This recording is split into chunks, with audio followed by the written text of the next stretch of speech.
kita menjadi orang yang bersegera di dalam berbuat kebaikan dan melindungi kita dari perilaku melambat-lambatkan kebaikan. Kata yang paling paten untuk membuat manusia tidak berbuat baik yaitu entar, sebentar. Ayo sholat nak, sebentar bu. Ayo ngaji, sebentar. Ayo sudah waktunya belajar, bentar ya. Ibu, ayo ke pengajian, bentar pak. Itu efektif sekali, benar. Ada yang pernah ditipu itu. Jadi ada satu amalan yang berbahaya yaitu menunda kebaikan. Padahal amal yang paling dicintai Allah, ya Rasulullah, apakah amal yang paling dicintai Allah? As-salatu ala waqtiha, salat tepat pada waktunya. Summa kemudian birrul walidain, berbuat baik kepada orang tua. Summa kemudian al-jihadu fi sabilillah, jihad fi sabilillah. Jadi memang orang yang benar-benar serius kepada Allah tidak akan menunda. Sedangkan yang serius kepada Allah Subhanahu wa taala, walladzina jahadu fina lanahdiyannahum subulana. Maka Allah pasti lebih sungguh-sungguh lagi menunjukkan jalan-jalannya. Nah, hadirin sekalian, ada yang menunda kewajiban. Ini yang paling bahaya. Salat ditunda, bayar saum yang belum lunas tahun lalu ditunda, zakat ditunda, haji sudah mampu tapi ditunda. Kenapa? Bapak belum berangkat haji, habis urusan saya banyak. Kalau saya berangkat nanti siapa yang ngurus kantor? Kalau ada yang bicara gitu, tolong bisikan, Pak, Bapak meninggal juga, kantor mah ada yang ngurus ya. Siapa? Allah Subhanahu wa taala. Menunda bayar hutang, keburu mati, oh repot kita dikubur. Menunda tobat, ini juga tanda kebodohan. Ini dalilnya surat Ali Imran 133 sampai 135. Dan bersegeralah kamu mencari ampunan dari Allah Tuhanmu dan mendapatkan surga yang luasnya seluas langit dan bumi yang disediakan bagi orang-orang yang bertakwa. Siapakah mereka? Yaitu orang yang berinfak baik di waktu lapang maupun di waktu sempit, dan orang-orang yang menahan amarahnya serta memaafkan kesalahan orang lain. Allah mencintai orang yang berbuat kebaikan. Jadi salah satu ciri orang yang takwa itu, mau banyak uang, mau tidak punya uang, atau sedang dalam kesempitan, tetap dia berusaha menginfakkan dan bisa menahan amarah.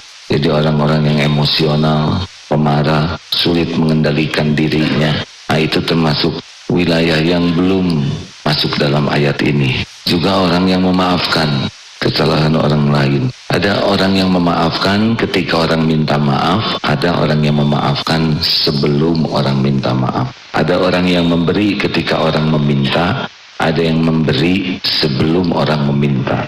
Ini derajatnya beda. Dan orang-orang yang apabila mengerjakan perbuatan keji atau menzolimi dirinya sendiri, segera mengingat Allah lalu memohon ampunan atas dosa-dosanya. Siapa lagi yang dapat mengampuni dosa-dosa selain Allah? Dan mereka tidak meneruskan perbuatan dosa itu, sedang mereka mengetahui balasan bagi mereka adalah ampunan dari Allah Tuhan mereka dan surga-surga yang mengalir di bawahnya sungai-sungai, mereka kekal di dalamnya. Itulah sebaik-baik pahala bagi orang yang beramal. Ayo jangan suka ditunda ya, tobat jangan ditunda.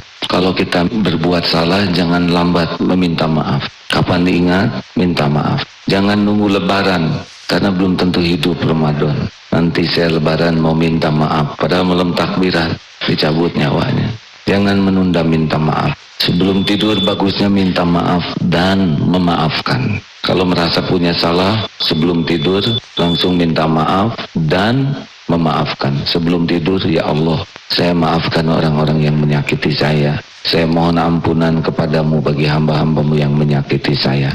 Udah minta maaf, lalu memaafkan dan mendoakan ampunan kepada orang yang menyakiti. Kira-kira bagus nggak ini, Arin? Oh, jangan nanggung. Sekarang apa susahnya kita memaafkan orang? Kan? Apa susahnya kita memaafkan orang? Benar? Udah kejadian yang nggak enaknya juga. Misalkan dia nyebut kepada kita, kamu monyet. Kita monyet bukan? Bukan. Kenapa tersinggung? Tinggal jawab, bukan. Tapi hati saya sakit, maafkan. Udah maafkan, satu lagi yang kita lakukan, doakan agar yang bersangkutan diampuni Allah. Ada lagi yang lebih top, doakan supaya yang bersangkutan disayangi Allah. Waduh, dia menghina, sesudah kita maafkan, kita doakan supaya dia diampuni Allah dan supaya dia disayang Allah. Wah, kira-kira doa itu kembali ke siapa akhirnya? Kembali ke kita. Yang menghalangi kita tidak melakukan itu adalah nafsu. Dan nggak susah tuh hadirin, nggak susah. Nafsu aja yang bikin serba susah tuh. Sekarang kita doa, enggak ngedoa ya sama aja waktunya, mending pakai doa. Benar? Waktu kita marah, membalas, atau ketika kita memaafkan dan mendoakan. Beda kan perasaan kita? Nah, rasa nyaman itu ciri-ciri dari Allah suka. Kalau udah enggak enak, nyesek, itu salah satu ciri Allah kurang suka. Mending kita doakan semoga Allah mengampuni dan membuka hatinya supaya tidak mengulangi perbuatannya. Seperti orang yang berbuat jelek, kita doakan jelek, atau orang tidak bayar hutang, kita doakan jelek, nggak lunas-lunas, betul?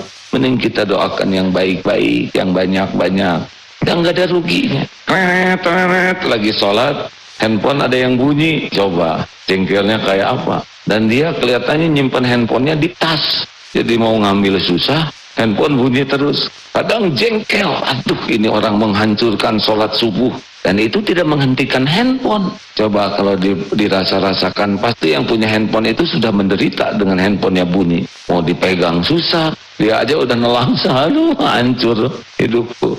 Bagusnya mah kita doakan. Ya, semoga apa yang terjadi diampuni Allah dan tidak terulang kembali. Dan kita tidak melakukan hal yang sama. Benar? Kenapa doa aja pelit? Siapa tahu diijabah. Kita bisa sedekah doa dengan banyak. Lihat orang yang ceramah seperti saya, kalau hanya ceramah aja doakan. Karena besar kemungkinan tergelincir niatnya, terpleset kata-katanya, atau yang disampaikan belum diamalkan, atau kurang diamalkan, kan jadi dosa. Padahal saudara dapat ilmunya. Tuh doa. Lihat apapun pakai doa. Enak. Lihat tukang dagang, sing laku semuanya, sing berkah, sing jadi ibadah. Walaupun kita nggak beli, kita bisa sedekah pakai doa. Enak kan? Lihat teman yang belum punya jodoh, sing punya jodoh, segera menikah. Dan nggak usah diomongin, nanti dia sakit hati ya. Doa, ya Allah ini belum punya, nggak ada ruginya. Lihat anak yang keluarga yang belum soleh, ya Allah solehkan anak ini. Doa. Lihat yang sedang sakit, ya Rabb ya Syafi, sembuhkan orang ini ya Allah. Hamba-Mu ini dengar yang dililit hutang, ya Allah, teman saya dililit hutang, bayarkan Engkau yang maha kaya. Sholat sunnah 2 rakaat di masjid, khusus ngedoakan teman, dan tidak usah diberitahu. Udah Kang, udah saya doakan. Cik atuh je praktir sekarang, saya udah ngedoa. Doa. Lihat yang mau berangkat haji, ya Allah, mudah-mudahan saya juga Engkau undang, termasuk teman-teman saya lainnya. Itu lebih enak daripada kita mengumpat, tidak suka kepada sesuatu, pasti ada kekurangannya. Nah, ayo setuju? Kita jadi ahli kebaikan dan sembunyi-sembunyi. Makin banyak rahasia dengan Allah, biasanya makin ikhlas. Makin banyak yang tidak rahasia, apalagi semuanya tidak punya rahasia kepada Allah, amalannya selalu diinformasikan ke orang, nah itu rada-rada rawan keikhlasan kita. Berbanyaklah berzikir, Allah lah yang membuka pintu hikmah. Allahumma ftah lana hikmatak wansur alaina rahmatak ya jal jalali wal ikram. Ya Allah, berkahi majelis ini, berikan kekuatan iman bagi yang masih rapuh, berikan kesembuhan bagi yang sedang sakit lahir wal batin ya Allah, berikan kecukupan ya Goni bagi yang kekurangan, bagi yang dililit hutang, berikan pendamping terbaik bagi yang merindukannya, keturunan yang soleh solehah bagi yang mengharapkannya. Ya Allah, berikan kepada kami istiqomah, istiqomah yakin padamu, istiqomah beramal soleh, istiqomah tawakal padamu. Ya Allah, ampuni ya hamba lebih sibuk mencari perhatian makhlukmu daripada perhatianmu. jarang sekali bersyukur padamu ya Allah. Engkau tahu itu. Lebih sibuk dengan keinginan dan kekecewaan. Ya Allah, Wah yang maha mendengar, tidak ada rahasia. Engkau tahu siapa diri ini. Maha suci Engkau yang maha baik, yang menutup-nutupi semua kebusukan diri, sehingga tidak ada yang tahu. Kalau yang maha baik yang menutupinya, seandainya Engkau buka, niscaya tiada yang bisa menghalangi. Doa yang maha mendengar, hamba tidak tahu berapa lama lagi umur yang tersisa, tapi Engkau tahu.